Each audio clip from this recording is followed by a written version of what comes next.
Hello, Vicky here and welcome to the Bond Room Unlocked, whereby I normally take an item from this 27-year-old collection and relate it to one of the films that we know and love. But this is a special episode, and today it's all about my special friend and guest, Stuart O Neill, otherwise known as XRay Stu across the Bond community.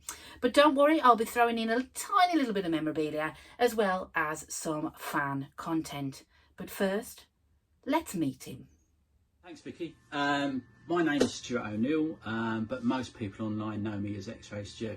I'm a digital artist, retoucher and graphic designer.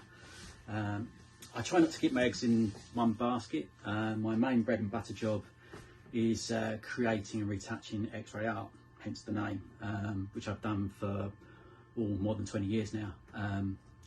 It's led to some interesting commissions from the likes of Adidas, Levi's, Time magazine, but also lets me shoehorn in the odd James Bond project as well, which is always good.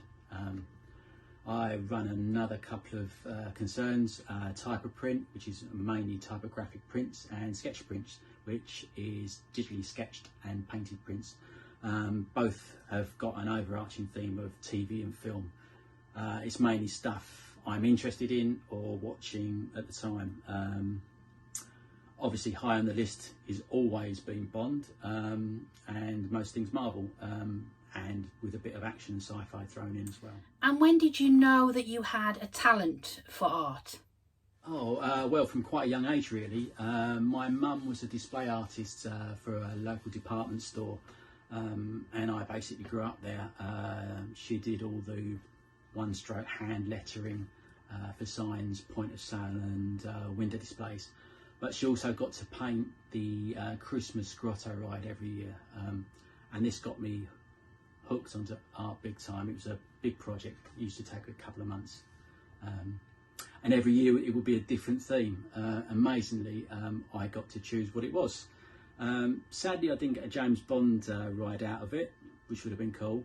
But what kid can say their mum had painted them a Star Wars themed Millennium Falcon ride one year and a Batmobile ride the next? It definitely defined me, and from then on it was art. From the age of 10 I wanted to be a graphic designer. I don't think kids at the time had any idea what that was. I went on to do a graphic design course at Art College and spent the next 10 years in London in various design agencies. Drawing sort of took a back seat during this time, and it's probably only in the last 8 years or so, when I got an iPad Pro, I really got the buzz again. Plus it's a lot less messy painting and drawing digitally, because there's no rubbing out at all. So we'll come back to Stu in just a second, but first let us hear from Bond fan Rob about his favourite Bond film. Hi Vicky, what is my favourite Bond film and why? Well, for decades it was Goldfinger, but in more recent years I'd have to say Skyfall. When I saw Skyfall for the first time, I was absolutely not for six by it. I thought it was an outstanding film.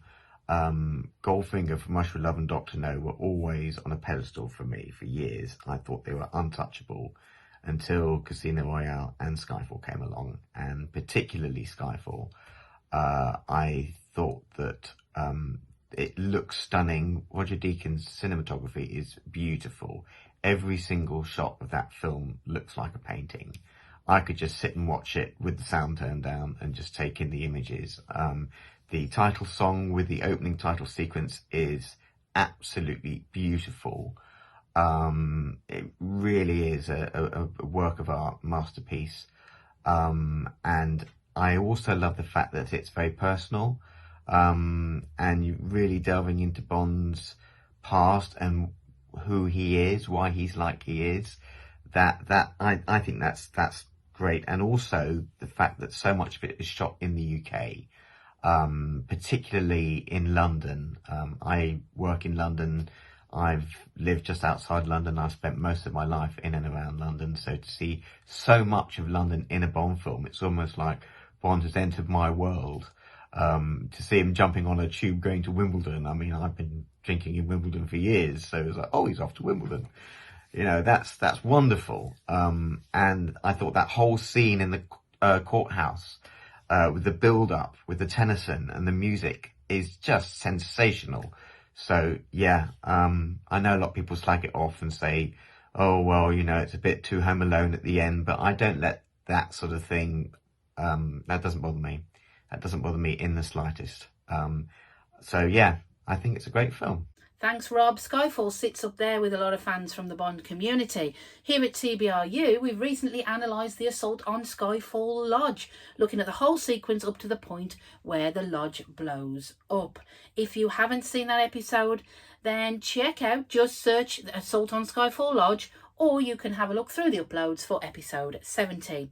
But now, back to Stu. So Stu, what project or piece of artwork are you currently working on? Funny enough, on the X-ray side, we've just finished putting together a helicopter, full-size helicopter. Yes, yeah, bizarre, I know. I don't do the X-raying, but I do all the creative work and do all the post-production and put it all back together and make it look pretty. But I found out later that it wasn't any old helicopter. It was a Bell 206 Jet Ranger, which, as every Bond aficionado knows, is their go-to helicopter. I think it's been in about 6 or 7 films. Probably the best remembered, probably best remembered in the pre-title sequence of For Your Eyes Only, where Blofeld disappears down the chimney stack. And from The Spy, with the delectable Naomi at the helm before she got blown up. What's weird is I didn't even know we were going to shoot it, so it's Bond connections everywhere. On the drawing front, I'm constantly looking in my James Bond calendar at the moment, as I'm trying to draw each and every James Bond character when it's their birthday, which has turned out to be quite a task and a tall order. So depending on when this goes out, I could be doing Gert Frobe, Lana Wood, Javier Bardem, who knows. I usually put them up on the Shaken Not Stirred Facebook group page. So if you're a member, take a look. If not, time to join. Yes, make sure you do, guys, because Matthew Wood and Nick Fentiman are good friends of mine and will often appear here at the Bond Room Unlocked giving their opinions. Anyway, let's hear from Ian with his favourite Daniel Craig film. So, favourite Bond film, that's always an interesting conversation for me, and one I always enjoy, because I think there's so many of them that are right up there that could be my favourites, really. So it's always very difficult to put one ahead of the others. I think for a good 10 years, it was always GoldenEye that was my favourite.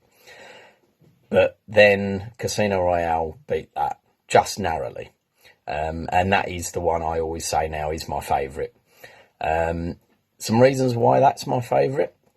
I think overall it's got a really good story, good action scenes, and the scenes get better as it goes on. Good Bond girls, good Bond cars in it.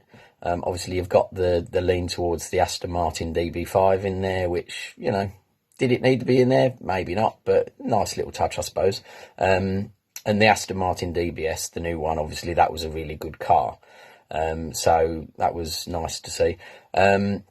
Also, I thought it was no coincidence, actually, that the director of that one, Martin Campbell, did GoldenEye, funnily enough, and I quite like both of those. So I think a lot of it was down to the shooting and how it was put over on screen. Yes, GoldenEye and Casino Royale rank 3rd and 4th in my overall rankings, and I totally agree that Martin Campbell is one of the better directors for more recent years. We only have to look at the films. He's a great collaborator. He loves to have a crew working with him, and I think that shows in the films that he has directed and put out. So yes. Some bits about the film, I think, more so that make it more sort of rounded to me, is While I am a bit of a traditionalist with the Bond films, and like the older ones from the point of view they're more Bond, so to speak, I did quite like the fact that it does the story at the beginning of Bond's career, and I like the way that they shot that, with the opening scene being in black and white, and then the gun barrel coming across when he gets his 00 licence. I think there's a very good theme tune in the film as well, a little bit different, a bit way out there actually, probably an area that they hadn't gone to with Bond before, but I think it really works well for this film, and it tends to work well across the various scenes as well, throughout the film. You can sort of overlay bits of that theme across the scenes, which works well. I think the best films have a theme where you can keep bringing it back in throughout the film. I also like actually the way that they did put little bits of the Bond theme in there. Obviously they saved the main bit till the end of the film, but they did kind of put little hints of the Bond theme in, which I don't think they do enough of in the more recent ones. And again, so I thought it was another good score by David Arnold. I really liked him actually when he took over from John Barry. It's a shame that they've not kept him, actually, in my opinion. So let's refer back to Stu once again. What is your most favourite piece of artwork that you've done? Favourite piece of work? I've got a few. One is probably the one that took me the most time to do. It was a digitally painted piece for Avengers Infinity War. It probably took 2 or 3 weeks to do. Massive panorama of every single character that had faced off against Thanos, with Thanos in the foreground. The final piece is probably the most complete and satisfying work I've done to date. One of the proudest moments in my X-ray work life was when we had a retrospective exhibition in Europe's biggest photographic museum in Sweden, I think called Fotografiska. I only mentioned this as the first thing you saw when entering in pride of place was an X-ray created of Sean Connery as James Bond in his classic tux pose. So that was good. Also, as a massive Marvel fan, another one that sticks in my mind was when I had the chance to work with Clark Gregg, Agent Coulson from the MCU. He contacted me directly on Twitter out of the blue. It's bizarre, never spoken to him before in my life. And he wanted me to work on a piece for Agents of S.H.I.E.L.D. for their San Diego Comic-Con event. All very hush-hush, had to sign NDAs by Marvel lawyers for it. All very litigious, but fun to be on the inside of something you really love. To link with our artwork theme, I want to share with you this item from 1987, produced by Little Lead Soldiers Limited in association with Beryl Pen.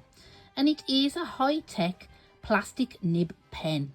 And it has the image of Bond, hinting at the image of Bond on the right-hand side, which is also echoed in the design on the pen. And as you see, it's a carded item, and Little Lead Soldiers produced a number of James Bond stationery items back in the 80s. And finally, Stu, I want to ask you a question that I ask all my guests. What is your favourite Bond film? Favourite Bond film? Well, growing up in the 1970s, the first Bond film I saw was also my favourite, and I have a real soft spot for it. It's The Spy Who Loved Me. I can remember going to see it at my local cinema, the Bexheath ABC. It's no longer there, I'm afraid. Cura drink in hand, wide-eyed and ready to take it all in. It didn't disappoint. To me, it had it all. The pre-title sequence with Rog in his banana yellow ski suit jumping off the edge of a cliff, watching intense silence before he releases his Union Jack parachute to the sound of the James Bond theme. Just brilliant. And it's seamlessly blended in, and nobody does it better, with lots of silhouettes of naked ladies frolicking with Bond. What more could a young boy ask for? Roger was at the top of his game. It had fantastic action, gadgets galore, a Lotus Esprit sports car that could go underwater, beautiful women. Not that I got any of the sexual innuendos on first viewing though. And it had that big bloke with the big metal teeth. So, come final act, Bond kills the villain, Bond gets a girl, and Bond gets chastised by M. Perfect. Yeah, it's Bond at his eyebrow raising best, keeping the British end up. Yes, I think The Spy Who Loved Me is Roger's best. It is such a great, fun film. Okay, so thank you to XRay Stu for giving us an insight into his graphical world. And make sure you check him out online. I'd also like to thank Rob and Ian for their views too. But there is one more special guest featured today right at the end of my outro, so keep watching to find out what his favourite Bond film is. If you've enjoyed this episode, then give it an MI6 stamp of approval and click on the notifications below. And why not subscribe to the channel so you don't miss out on any further missions? I cover all of the Eon Bond films, so you want to keep watching so you don't miss your favourite. Thank you again to my guests, and over to Jerome, the Dutch Bond fan. See you next time. License to Kill, my favorite Bond movie. Now either you hear this and you're going, License to Kill? You mean Die Hard and Miami Vice meets Bond in a TV production quality? That kind of License to Kill? Or you're going, yes, another License to Kill fan. I like you. License to Kill is objectively my favorite Bond film. I would never claim it to be the best Bond film. I think I would give that title to Casino Royale. But License to Kill is the one I simply seem to enjoy the most. And I think both sides can agree that License to Kill, at the very least, tried to do something different to all the Bond movies preceding it. Because Bond loses his 00 status. He goes rogue on a personal vendetta to avenge his best friend Felix Leiter and go up against what I think is one of the best Bond villains in the entire series. He doesn't just infiltrate his base and, you know, an army is involved like most of the Bond movies preceding it, and he saves the day for Queen and Country. No, he tries to get this villain from within. This villain is special. He has a thing for loyalty. Robert Davi, I think, is very ruthless yet charming. He's scary. He may not be the most iconic Bond film or the most memorable, but man, does Robert Davi kick ass as Fran Sanchez. And I like that Bond uses his brain to take him down, because obviously Sanchez is way too influential to just take down with a gun. No, Sanchez has to be taken down from within. So he uses the loyalty thing against him to try and get him to be paranoid. All these little aspects is what I really enjoy about License to Kill. It's not just an 80s action movie, though it definitely also is that. But it's something unique in the franchise, and for me, the Bond films that steer away from the standard formula usually stand out to me a lot. And License to Kill is the one that simply did that the best, in my opinion.